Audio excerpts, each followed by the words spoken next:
Olá pessoal, continuando o nosso curso sobre o uso de creatina, fizemos a primeira parte, que é o mecanismo de ação da creatina, a segunda parte, que é a creatina em atividade física. Hoje nós vamos falar de creatina em patologias, a terceira parte dessa aula, que chega até vocês gratuitamente, numa parceria entre a Performance Science Nutrition e eu, em Ukigami. Eu tenho um canal na área do conhecimento, convido vocês a ir lá para ver se tem alguma coisa que te interessa. Então, vamos falar de creatina em patologias. Existem várias possíveis aplicações. Aqui você tem em azul, os que já estão bem comprovados, por exemplo, a distrofia muscular, doenças artríticas, ou seja, artrite reumatoide, lesão da coluna e a recuperação no exercício, que não seria tanto uma aplicação médica. Quando você acompanha atletas, aí eu considerei uma aplicação média. Os que possivelmente trazem benefícios são lesões agudas, imobilização, doença pulmonar obstrutiva crônica, insuficiência cardíaca, citopatias mitocondriais e a doença de Charcot-Marie-Tooth. Os que têm demonstrado não tanta eficácia assim, mas precisa de mais estudos, são as doenças do sistema nervoso central, a doença de Parkinson, a esclerose múltipla e a esclerose amiotrófica. Apesar de que os estudos mais recentes, de 2022, mostram que a creatina sim tem uma grande aplicação em esclerose múltipla e esclerose lateral amiotrófica. Pensa assim que a esclerose lateral amiotrófica é uma deficiência, uma proteinopatia, onde você tem depósito de sódio mutante. Então você tem estresse oxidativo. Se você contribuir com mais estresse oxidativo, você penalizará o neurônio neuromotor. A creatina fosfato, ela fornece energia para você refazer o trifosfato de adenosina. Se você não refazer o trifosfato de adenosina, você fará o AMP, monofosfato de adenosina. A partir do monofosfato de adenosina, você fará o ácido úrico. Mas nesse caminho metabólico, você gera dois radicais livres superóxidos, aumentando o estresse oxidativo intraneuronal. E aí você causará problemas para o seu paciente, porque a SOD que está com problemas no paciente com esclerose lateral amiotrófica é a SOD tipo 1, que é a citoplasmática. Aqui você vê uma relação de material até antiga, onde você tem vários estudos mostrando as diferentes doses, a média de 5 gramas 4 vezes ao dia, doses elevadas, em algumas patologias, como encefalopatias mitocondriais, insuficiência cardíaca congestiva. Melhor performance de exercício, nós já conversamos, citopatias mitocondriais, doenças neuromusculares, atrofia girata, artrite reumatoide, você tem até estudos mostrando o benefício em artrite reumatoide nos pacientes. A sarcopenia é uma área em que você pode usar a creatina para tratar o paciente. Na verdade, como a creatina é um otimizador do metabolismo energético, como eu já falei antes, ele transporta a energia de onde ela é gerada para onde ele está sendo gasta, mas também tem outros efeitos também, Mas você vê que em alguns pacientes você tem um benefício, alguns pacientes inclusive aumentando a hipertrofia. É lógico que esses pacientes utilizam a creatina, mas fazem o exercício físico, porque só assim você consegue aumentar a sua massa magra, aumentar a sua força, ter uma hipertrofia. Aqui você vê a creatina em desoses musculares, em distrofinopatias, distrofia muscular tipo 1, distrofia miotônica tipo 2, no estudo de plotagem tipo meta-análise, mostrando a superioridade do uso da creatina em relação ao placebo. Então, distrofias musculares são áreas onde a gente usaria a creatina. Aqui você vê também a creatina sendo utilizada em distrofias musculares, mostrando o benefício, ou seja, é superior ao placebo. Antes do tratamento e depois do tratamento, você vê que é uma avaliação do score e sintomas neuromusculares. Quando você usa a creatina, você melhora o score. Então, a creatina é um produto para se usar em distrofias musculares comumente. Aqui em pacientes aqui é uma avaliação de força muscular e esclerose lateral amiotrófica. A esclerose lateral amiotrófica, como já falei para vocês, é uma desordem que acontece do neurônio neuromotor. E a suplementação de creatina melhora o desempenho físico nesses pacientes. Aqui você tem em zebrinha o pré-creatina, coluna cheia pós-creatina. Você pode notar que realmente há uma melhora em extensão de cotovelo, extensão de joelho nos pacientes. Novamente aqui mostrando o resultado em esclerose lateral amiotrófica, sugerindo que a creatina é superior ao placebo no tratamento desses pacientes. Na verdade não, me engano, é superior ao pré-tratamento. Então a creatina é um produto para ser colocado em distrofias musculares no geral. É lógico que você não vai usar apenas a creatina, você vai usar a creatina como espécie de upgrade do tratamento, né? Alguns estudos sugerem ganho de massa magra, alguns estudos sugerem ganho de força, aumento de capacidade repetitiva de atividade física, ativação de células satélites, né? Tamponamento da acidose. Né? Lembra que o ATP sofre hidrólise, e quando ele sofre hidrólise ele libera um protohidrogênio, e quando você refaz o ATP ele absorve esse protohidrogênio. Então, quando você tem uma capacidade de refazer o ATP usando a creatina fosfato maior, você diminui a acidose. A creatina tem o potencial antioxidante direto e indireto, né? O direto preservando o ATP, diminuindo o MP e diminuindo a produção de ácido úrico, que gera radical livre superóxido. E o direto é o efeito da estrutura molecular, né? Reduz a apoptose de células musculares e modula o cálcio intracelular. Aqui você vê um estudo de creatina, suplementação de creatina em pacientes imobilizados, aumentando a concentração de GLUT4 no músculo, né? Lembro vocês, o GLUT4 é o transportador de glicose e depende de insulina. Geralmente o músculo, o fígado, o tecido adiposo expressam mais GLUT4.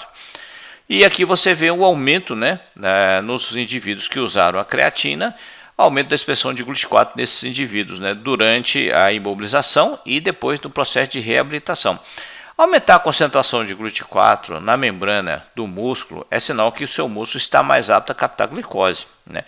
Outro dado interessante é que aumentar a MPK também aumenta a concentração de GLUT4 na membrana. Isso pode até demonstrar ou sugerir um benefício da creatina no diabetes, né? Se você aumenta a concentração de GLUT4 na membrana do tecido que expressa GLUT4 e que precisa da insulina para essa expressão aumentar e captar glicose, você vai ter um benefício também no diabetes, né? Pelo menos isso é o esperado. Vamos ter que confirmar em trabalhos clínicos maiores, né? Mas já existem alguns trabalhos clínicos de creatina no controle da glicemia, né? E realmente alguns estudos mostram benefício, melhorando a resposta do organismo à sobrecarga de insulina. Mas a suplementação de creatina, no geral, pela média dos estudos, aumenta a creatina fosfato e aumenta o glicogênio intramuscular, o que é um dado interessante. Aqui alguns estudos mostram a melhora da resposta à glicose. Esse estudo aqui particularmente foi em pacientes vegetarianos, né? Lembrando que o paciente vegetariano ele pode ter potencialmente uma fabricação menor de creatina, porque para fabricar creatina no seu corpo, você precisa de alguns aminoácidos como arginina e glicina, e você precisa da metilação que precisa da B12, né? Então a falta de B12 pode diminuir a produção endógena de creatina. Então aqui você vê o benefício da creatina trazendo um resultado, né? Aumento de creatina fosfato. Aqui você vê uma diminuição da glicemia nos pacientes e pacientes com diabetes tipo 2. Uma dose de creatina 6 gramas por dia. A suplementação de creatina então tem demonstrado um certo benefício nos pacientes com diabetes tipo 2. Não é um consenso que vai ter um benefício fantástico, mas aqui nesse estudo em pacientes jovens, né? Uma dose altíssima de creatina, que foi 15 gramas durante 3 semanas, que financeiramente não dá para se usar para tratar diabetes, né? Aí, do ponto de vista valor, é melhor você usar um medicamento. Ele mostrou um aumento de GLUT4 em até 40% na membrana do músculo, aumentou o glicogênio, mostrando aumento de captação de glicose, né? Então aqui você vê realmente, em alguns pacientes, principalmente pacientes imobilizados, aí já vale a pena, né? Pacientes que estão imobilizados por algum problema de saúde, aumentando o GLUT4, otimizando o metabolismo muscular. E depois na reabilitação os pacientes também aumentam mais o GLUT4, e isso provavelmente é associado a uma melhora da recuperação desses pacientes, né? Olha que interessante aí nesse caso especificamente. Então, em diabetes tipo 2, esse estudo aqui mostra, é um estudo de distribuição aleatória controlado, ele mostra que a suplementação de creatina pode gerar uma diminuição da área sobre a curva da glicose, exatamente, principalmente concentração de GLUT4. Então, aí você não usaria a glicemia em jejum. Esse aqui, desse caso, como mede a área sobre a curva, ele mediu a glicemia em vários pontos, como se fosse um teste de tolerância à glicose dos pacientes, né? E aí você vê realmente que, nesse caso, a creatina baixou o nível de glicose dos pacientes, ou a glicemia, como nós chamamos, né? Aqui um estudo de 5 gramas de creatina monohidratada, né? A hemoglobina glicada, olha só que interessante, a hemoglobina glicada caiu, né? Nos pacientes que usaram placebo, estavam mais ou menos 7,5 e caiu para 6,5, né? Ou seja, pode derivar do efeito antioxidante, né? Porque na verdade a hemoglobina glicada ela não reflete só a desglicemia, ela reflete o status metabólico da inflamação e do estresse oxidativo. No caso, a creatina pode ter um efeito anti-inflamatório e pode ter um efeito antioxidante que pode refletir nesse benefício. Aqui um trabalho interessantíssimo de creatina monoidratada como auxiliar no tratamento de depressão bipolar, né? Olha, esse é um estudo que começou com 359 pacientes, né? E foi selecionando e chegou no final mostrando o que, né? Que a creatina ela tende a ser levemente superior ao placebo no tratamento desses pacientes na escala variada da escala de depressão de Montgomery-Åsberg.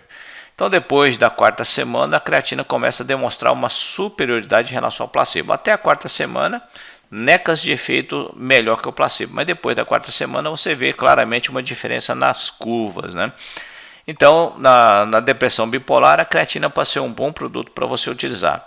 Na depressão, a creatina é um produto auxiliar na melhora da depressão. A gente diz que ele aumenta o efeito, como por exemplo o ácido fólico também faz. Então, imagina você tratando o paciente de depressão usando, por exemplo, uma fluoxetina, um citalopram, um estalipram, uma duloxetina ou mesmo um 5-hidroxiptofano, acrescenta creatina, né?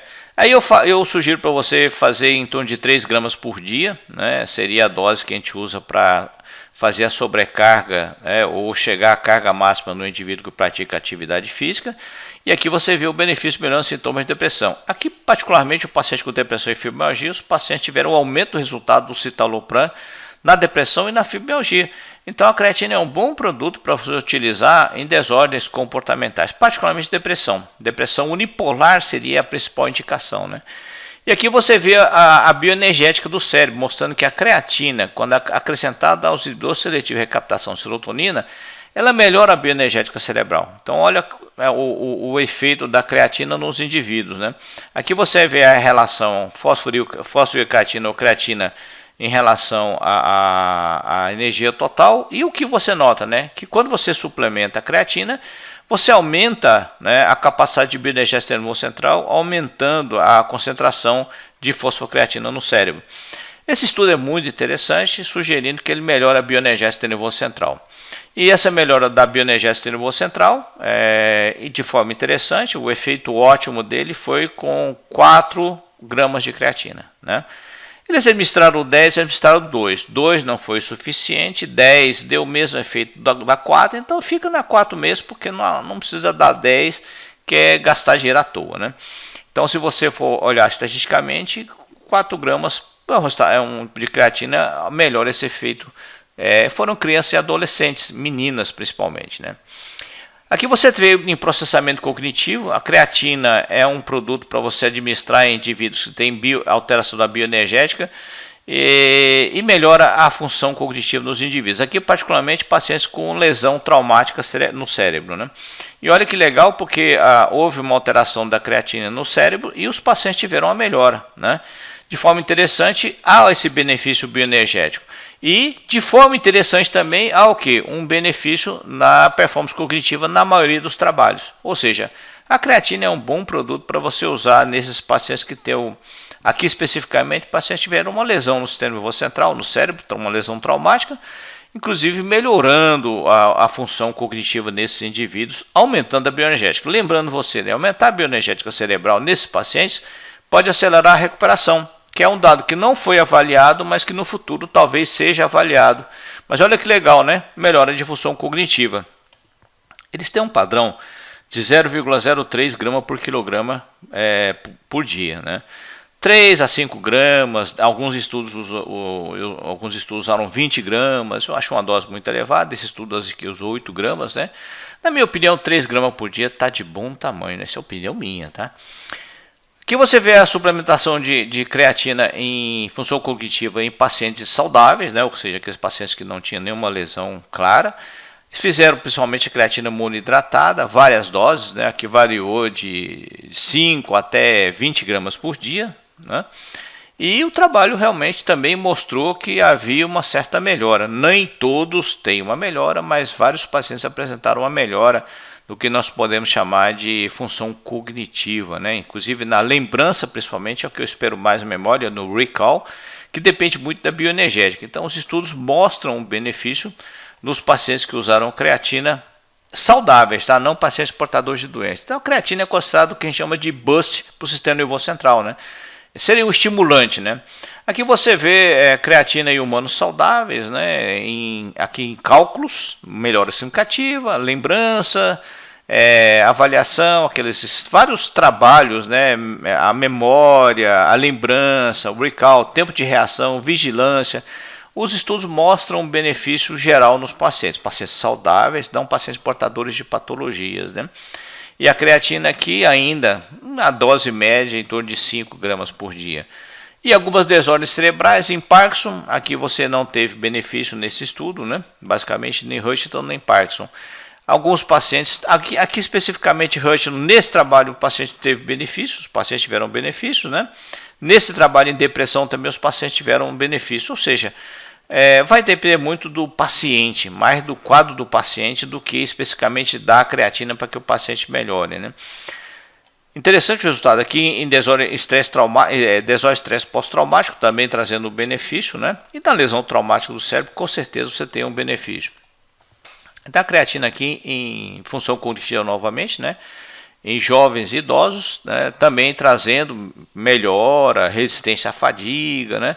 O paciente tem um benefício na questão física, né? Ele melhora o desempenho físico nos indivíduos, mas também melhora o desempenho mental. Então fazer um exercício, usar a creatina, pode trazer um efeito dual de benefício, tanto o benefício do exercício quanto o benefício da creatina. Aqui você vê a creatina, suplementação em desempenho cognitivo em pacientes idosos, pode notar que a creatina traz um benefício muito bom, né? Quando você avalia o grupo suplementado e o grupo com placebo, a creatina é claramente superior, né? Aqui você vê o desempenho do atleta, né? Do cérebro dos indivíduos, né? Então a creatina é um produto que é um recurso cognitivo meio que esquecido. Aqui ainda estudo de creatina mostrando diminuição de fadiga mental. Olha, a creatina pode melhorar a fadiga muscular e fadiga mental também. Aqui em pacientes idosos e saudáveis, né, jovens idosos saudáveis, distribuição aleatória, melhora de memória, aumento de inteligência, né, declínio da fadiga, melhora de lembrança de número. A creatina é um bom produto para você colocar no dia a dia. Esse foi o primeiro trabalho que eu li sobre creatina e depressão. Foi depressão bipolar, depressão resistente, né? E foi em 2007. Veio pra caramba, né? E aqui quando você vê o que acontecia, né? Os pacientes que suplementaram creatina tiveram melhora, né? Nos vários scores, particularmente score de depressão de Hamilton, né? Só que os pacientes que tinham desordem bipolar, eles ciclaram para mania, né? Então, por isso que eles concluíram que a creatina seria interessante para você usar em depressão unipolar ou depressão sem oscilação, onde o indivíduo não tem o que a gente podia chamar de desordem bipolar ou psicose maníaco-depressiva. Aqui você tem a creatina em Parkinson, um estudo de revisão meta-análise mostrando uma leve superioridade em relação ao placebo, né? Não é aquele milagre, mas também são poucos estudos, né? Você só tem 3 estudos nessa revisão, então eu acredito que mais estudos podem trazer benefícios mais claros, né? E vai esclarecer realmente se vale a pena usar a creatina no Parkinson, né? Então você vê que realmente esses poucos estudos mostram uma tendência a um benefício. A creatina em disfunção mitocondrial, isso a gente nem discute, né? Porque a creatina é fundamental para você utilizar melhor a energia. Não que a creatina vai dar aquela otimizada na mitocôndria, apesar de que alguns estudos in vitro, principalmente, mostram que a creatina tem um efeito estimulante na mitocôndria. Mas, assim, o que vai acontecer, né? Você tem uma disfunção mitocondrial, você faz já uma quantidade menor de ATP. Se você tiver falta de creatina, aquele ATP vai ser mal aproveitado. Então, os estudos mostram aqui, apenas 2, né? Melhora de memória, melhora de função cognitiva, redução de fadiga, encefaleia, e mal-estar geral, em disfunção mitocondrial e desordem traumática no cérebro. Aqui você vê o efeito em desordem bipolar, também mostrando a melhora do desempenho energético dos pacientes, né? Disfunção mitocondrial, você tem várias possibilidades de você usar a creatina. A creatina não vai ser usada sozinha, você vai usar com a coenzima Q10, um cipó, com a vitamina B3, né? Mas aqui você vê que realmente a creatina pode trazer um benefício nesse desarranjo metabólico energético em pacientes com disfunção mitocondrial. Vai compensar a deficiência da mitocôndria? Não, mas vai otimizar o efeito, a utilização da energia. Aqui você vê ainda esses dados, né, em pacientes com problemas cardíacos, cirurgia cardíaca, infarto, cardiomiopatia dilatada, também a creatina trazendo um benefício, diminuindo arritmias, por exemplo, melhorando a recuperação do paciente, né? Então você nota que os estudos de humanos são bastante interessantes para você usar a creatina. Você vai falar, ela vai fazer uma diferença? Vai fazer sim, vai melhorar seu paciente. Não será aquele produto que você utilizará sozinho para melhorar seu paciente como se fosse um agente milagroso. Vai ser um apoio metabólico energético para o seu paciente recuperar mais rápido. Aqui em desordens neurodegenerativas, né, em humanos, eles não citam esse tipo de desordem neurodegenerativa, mas aqui você nota que diminui o estresse, reduz a fadiga mental, aumenta o consumo de oxigênio no cérebro, melhorando o metabolismo oxidativo. Várias doses de creatina, né? O pessoal às vezes apela um pouquinho, eu ainda fico naqueles meus 3 gramas, eu não saio deles, né? E aqui você vê que em média os artigos usaram 20 gramas por dia, que é uma dose alta, mas para o benefício que você espera para um paciente que tem uma desordem neurodegenerativa, é importante, é interessante usar a creatina. Desordens psicológicas, depressão resistente, a creatina tem demonstrado benefício. Aqui já estão usando doses menores, pode ver aqui que nesse adolescente com desordem depressiva 4 gramas, né, reduzindo o score de depressão. Aqui também 3 a 5 gramas em depressão resistente também trazendo benefício, lembrando você que você não pode usar em desordem bipolar, né, tem que tomar cuidado se você for utilizar, porque o paciente pode ciclar para mania.